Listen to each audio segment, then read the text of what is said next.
அனைவருக்கும் வணக்கம்.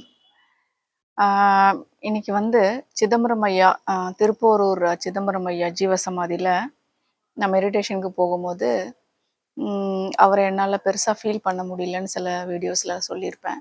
அவரோட தீட்சை வந்து எனக்கு எப்படி கிடைச்சது அப்படிங்கிற விஷயம் வந்து ஷேர் பண்ணலாம் அப்படின்னு இருக்கேன். ஸோ டெய்லியுமே நாங்க போயிட்டு வரேன். வழக்கம் போல ஒரு கோவிலுக்கு போயிட்டு வரா மாரி இருக்கு.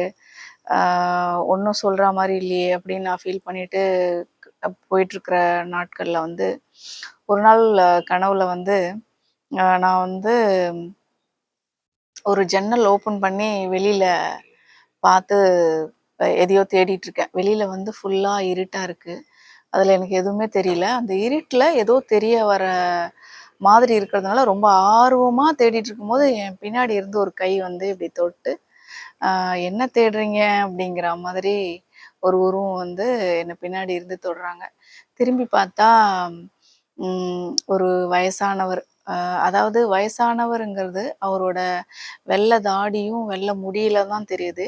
ஆனா, அவரோட முகம் வந்து ரொம்ப இளமையா, ஒரு நல்ல டார்க் ஃபேஸ். ஆனா, ஃபேஸ் வந்து ரொம்ப யங்கா இருக்கு. பட் தோற்றம் வந்து வயசானா மாரி இருக்கு. அவங்க வந்து, "என்ன தேடுறீங்க? வெளியில எதுவுமே இல்ல. எல்லாம் உள்ள தான் இருக்கு." அப்படின்னு சொல்லி அவர் வந்து எனக்கு ஃபர்ஸ்ட்டு தீட்சையா வந்து கனவுல வந்தாரு. ஸோ அந்த தீட்சைக்கு அப்புறம் தான் என்னால அந்த இடத்துக்கு போகும்போது, அங்க என்ன நடக்குது? அவரோட வைப்ரேஷன் என்ன? அப்படின்னு ஃபீல் பண்ண முடிஞ்சது. ஸோ திருப்போரூர் சிதம்பரம் ஐயாவோட பிரசன்ஸ வந்து ஷேர் பண்றதுல எனக்கு ரொம்ப மகிழ்ச்சி. முடிஞ்சா நீங்க திருப்போரூர் வந்தீங்கன்னா, ஐயாவோட சமாதி வந்து கண்ணகப்பட்டுல இருக்கு.